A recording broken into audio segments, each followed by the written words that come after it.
특정 법인은 지배주주와 그 친족이 30% 이상 지분을 보유하고 있는 법인을 말합니다. 특정 법인의 지배주주와 그 특수관계인이 거래를 하여 특정 법인이 이익을 본 경우에 특정 법인의 주주가 증여받은 것으로 보게 되는 겁니다. 김프로, 식사는 잡섰어?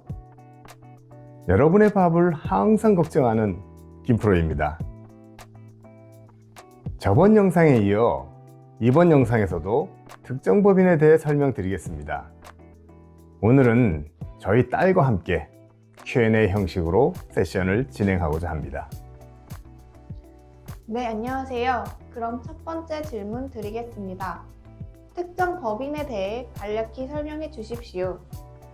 특정 법인은 지배주주와 그 친족이 30% 이상 지분을 보유하고 있는 법인을 말합니다. 특정 법인의 지배주주와 그 특수관계인이 거래를 하여 특정 법인이 이익을 본 경우에 특정 법인의 주주가 증여받은 것으로 보게 되는 겁니다. A법인은 자녀 1의 지분이 50%, 자녀 2의 지분이 40%, 타인이 10% 지분을 갖고 있으니 특정 법인입니다. A법인의 지배주주인 자녀 1과 특수관계를 따지는 데는 법인과 개인이 모두 해당됩니다. B법인은 A법인 부모가 90%의 지분을 갖고 있으니 B법인과 특정 법인 A법인은 특수관계입니다. 또한 A법인의 지배주주인 자녀 1의 부모도 A법인과 특수관계입니다. 즉, B법인이 특정 법인인 A법인과의 거래를 통해서 A법인에게 이익을 주었다면 자녀 1과 자녀 2에게 증여세가 부과됩니다. 또한 개인인 부모가 특정 법인 A에게 이익을 주었어도 자녀 1과 자녀 2에게 증여이제되어 증여세가 부과됩니다. 그럼 그 거래는 어떤 거래가 있을까요? 일반적인 상거래에도 증여세를 부과하나요? 상증법에서는 특정 법인과의 거래를 통한 이익의 증여유예라는 조항으로 증여세가 부과되는 거래를 명확히 규정하고 있습니다. 그 첫 번째는 특정 법인인 A법인이 재산 또는 용역을 무상으로 제공하는 경우입니다. A법인이 그의 지배주주와 특수관계인으로부터 재산과 용역을 무상으로 제공받으면 A법인은 법인세를 내고 A법인의 주주들은 증여세를 내야 합니다. 두 번째는 A법인의 지배주주와 그의 특수관계인으로부터 재산 또는 용역을 현저히 낮은 대가로 양도 제공받는 경우입니다. 현저히 낮은 대가로 재산이나 용역을 제공받은 A법인은 이익을 받겠죠. 역시 A법인은 법인세, 그 주주는 증여세를 내야 합니다. 세 번째, A법인이 현저히 높은 대가로 재산이나 용역을 양도 제공하는 것입니다. 통상적인 가격보다 높은 가격으로 제공하였으니 역시 A법인이 이익을 본 셈이지요. 네 번째, A법인에게 빌려준 채무를 면제해 주거나 대신 갚아주는 것도 A법인에게 이익을 발생시키는 거래입니다. 역시 법인세와 증여세 과세 대상입니다. 다섯 번째, 시가보다 낮은 가액으로 A법인에 현물 출자하는 것입니다. 이러한 5가지 거래가 있을 경우에는 법인에게는 법인세, 그 법인의 주주들에게는 증여세가 부과되는 것입니다. 5가지 거래를 통해 특정 법인이 이익을 보면 그 주주에게도 증여세를 매기겠다는 것은 알겠는데 거래의 구체적인 사례는 어떤 게 있을까요? 거래의 종류는 다양할 것입니다. 우선 무상거래의 종류를 먼저 보시죠. 부모가 지배하고 있는 B법인 또는 그 부모가 A법인에게 자금을 빌려준 후 이자를 안 받거나 혹은 대여금의 원금 자체를 면제해 줄 수도 있을 것이고요.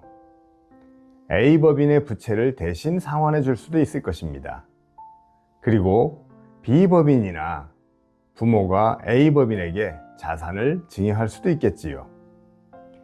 A법인이 B법인의 주식을 취득하면 B법인이 배당할 때 초과 배당을 받을 수도 있을 것이고요. 현저히 낮은 대가 또는 현저히 높은 대가 사례를 보면 A법인이 통상적인 가격이 1억 원 정도 하는 재화나 용역을 B법인에게 2억 원에 판매하는 경우도 있을 것이고, 반대로 B법인이 2억 원 정도 하는 재화와 용역을 A법인에게 1억 원에 판매하면 A법인은 1억 원의 이익을 볼 수 있겠죠. 또 부모의 부동산을 저가로 임대해 사용할 수도 있고, 금전을 저리로 대출받아 이익을 볼 수도 있을 것입니다. A법인이 공장을 신축하기 위한 토지를 부모가 낮은 가격에 현물 출자해도 A법인은 이익을 보게 됩니다. 그러면 이러한 거래가 있으면 A법인의 주주는 무조건 증여세를 내야 하나요? 특정 법인의 이익이 발생하고 각각의 주주에게 1억 원 이상의 증여이익이 발생했을 때 증여세가 부과됩니다. 특수관계인이 제공한 특정 법인의 이익에서 법인세를 공제한 금액이 증여이익이 됩니다. 이 증여이익에 주주의 주식 보유 비율을 곱한 금액이 각 주주의 증여재산가액이 되는 것이지요. 이 금액이 1억 원 이상이면 전체 금액에 대해 증여세를 부과합니다. 여기서 저가 양수, 고가 양도하는 경우에 증여의제는 시가와 대가의 차이가 시가의 30% 또는 3억 원의 차이가 나는 경우에 적용합니다. 특정 법인이 특수관계인으로부터 저가로 재화나 용역을 매입했을 때 시가에서 대가를 뺀 금액이 시가의 30%를 초과하거나 3억 원을 초과했을 경우에 주주에게 증여의제를 적용한다는 것입니다. 반대로 고가로 판매했을 때도 마찬가지입니다. 법인이 증여받은 재산에 대해 법인세가 부과되는 경우 법인의 주주에게도 증여세를 부과하면 이중과세에 해당되지 않나요? 그런 문제 제기를 하는 분들이 꽤 있습니다. 하지만 증여세 과세 대상을 규정하고 있는 상증법 4조에서는 특정 법인의 이익에 대해 그 주주에게 증여세를 부과한다고 되어 있고요. 상증법 4조의 2에서는 영리법인이 증여받은 재산 또는 이익에 대해서 법인세가 부과되면 주주에게 증여세를 부과하지 아니한다라고 되어 있지만 특정 법인의 이익의 증여의제의 경우에는 그를 제외한다라고 되어 있습니다. 이 외에 유의해야 할 상황이 또 있을까요? 우선 특정 법인과의 거래를 통한 이익의 증여의제, 이 규정의 증여 시기는 특정 법인이 지배주주의 특수관계인과 거래를 한 날입니다. 증여재산가액 계산은 증여일로부터 직전 1년간 동일한 거래가 있을 경우에는 합산해서 계산합니다. 아울러 증여세가 과세된 후 재차 증여가 발생하면 합산 과세된다는 사실도 알아두셔야 할 것입니다.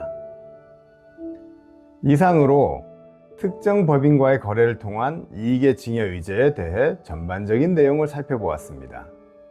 다음 영상에서는 특정 법인을 활용한 절세 효과에 대해 살펴보겠습니다. 영상이 도움되셨다면 구독과 좋아요 꼭 부탁드리며 이상 김프로였습니다. 감사합니다.